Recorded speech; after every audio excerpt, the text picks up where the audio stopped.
Hey, good morning, Wind Chasers. Pastor Mark coming to you this morning.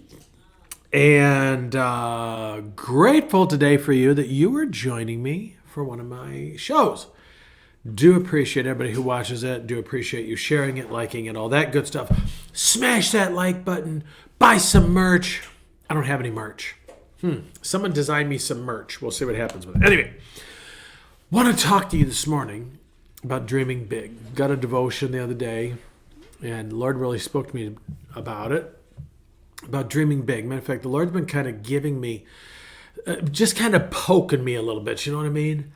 Giving me some little things, saying, Mark, you've been dreaming too small. You've been thinking too small, dreaming too small. Not that those things are bad, but let's dream a little bit bigger. And I remember some years ago, I think my nephew and my niece still do this, so maybe they're watching, but my nephew would always say to me, hey, call her by name. I don't know too much. She'll know who it is. She knows who she is. You don't know who she is.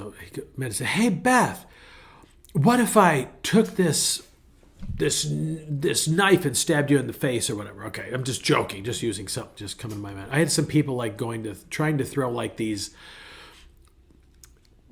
darts at me earlier. I don't know what that was about, but we won't hold it against them, but pray for them because they're out there a little bit. Anyway, he was always like, what if I did this? And she was, what if I did this? And it was worse or whatever, more one-upping each other.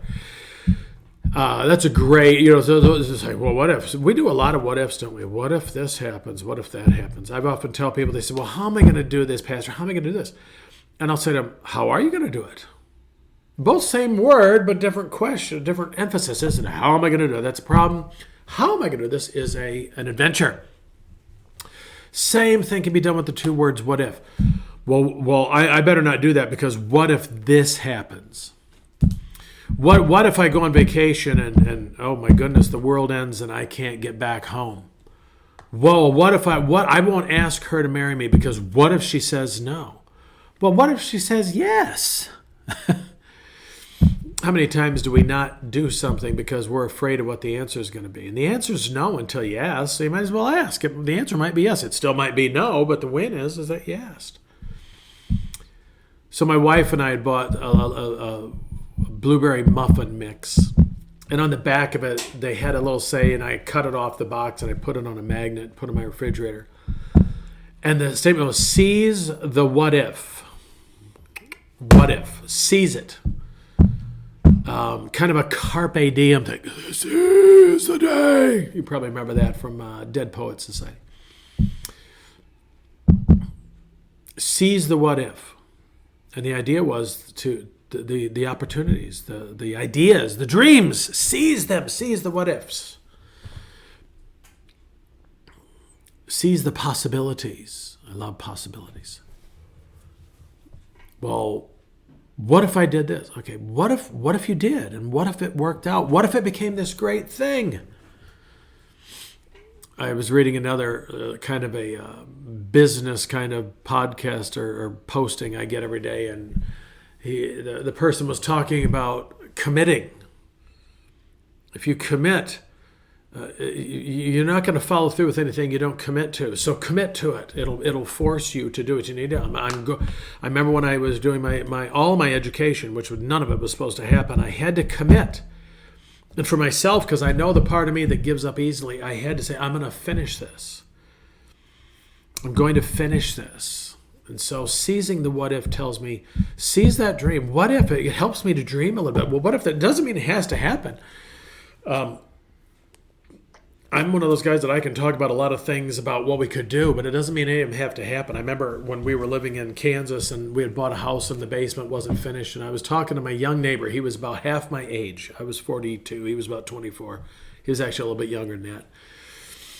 And he goes, hey, I was talking about it on the front walk one day, and he goes, what you do today, Mark? I says, it was my day off, and I said, I remodeled and finished my basement. I finished off my basement. He goes, oh, did you? He goes, well, let me see it. I said, oh, no. I said, it's all up here. It's all up here. I said, I was just down there imagining, well, I could do this and I could do that and all these what ifs, these dreams. And So he goes, well, let's go down. Tell me what you're going to do. And I should have seen that I was stepping into a mess. And I go down. I said, well, I would do this. And, then yada, yada, yada. Well, he delivered building products, construction products to work sites. And I didn't see what he was doing, but he started bringing things home. Things that they were piecing, like he'd bring home pieces of drywall. And that they had thrown away. They were like, oh, yeah, we can't use that, yada, yada. And so he comes over a few days and goes, well, you ready? And I said, ready for what? He says, to finish your basement. I'd have liked to have had a heart attack. We didn't talk about what he was going to charge me or anything. And 2 weeks later, my basement's finished.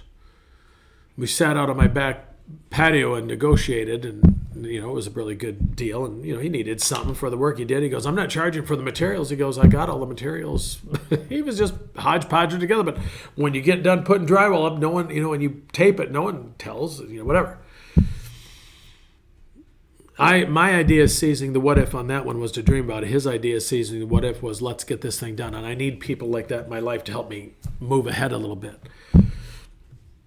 But God's been speaking to me about some things, and I'm kind of not, I'm not going to go into details here, but if you, Wind Chasers, would be praying for me, that God, as He reveals to me what this big thing is. It's exciting, but I'll be honest, it scares me a little bit, and it should scare me. If your dreams don't scare you, they're not big enough. And I've been playing it safe. Ships are safe in harbors, but ships aren't designed for harbors, are they? They're designed for the open water. So I was thinking about Genesis 13, chapter 13, verse 15. Abraham and Lot are getting ready to separate and go their separate ways. And the Lord says to Abram, not Abraham, he's not Abraham yet, he's Abram. The Lord said to Abram, after Lot had parted from him, lift up your eyes from where you are and look north and south, east and west. All the land that you see, verse 15. All the land that you see, I will give you and your offspring forever. Talking to a buddy of mine today, and he's been praying for my wife and I about a property we've been looking at. And he said something to me today. He said, he goes, Mark, I don't think that property's big enough. I think God has some bigger property for you, has something bigger for you. Wow. Okay. I receive it. I receive it. And you know what? I receive the bigger dreams that God has for me. Make no small plans. They do not honor you, nor do they honor God. Let's dream big. Yeah, there might be little steps along the way, but let's just, God, what do you have for me today? What are we doing today? God's will for your life is God's will for today. Don't worry about the big picture. He'll get you where you need to be, and He'll let you do what you need to do. But pray for me, if you would, Wind Chasers, as you're watching this, that God would just show me this thing that He's showing me, and He's not giving me the complete picture. He's just saying, hey, there's something bigger than what you're thinking.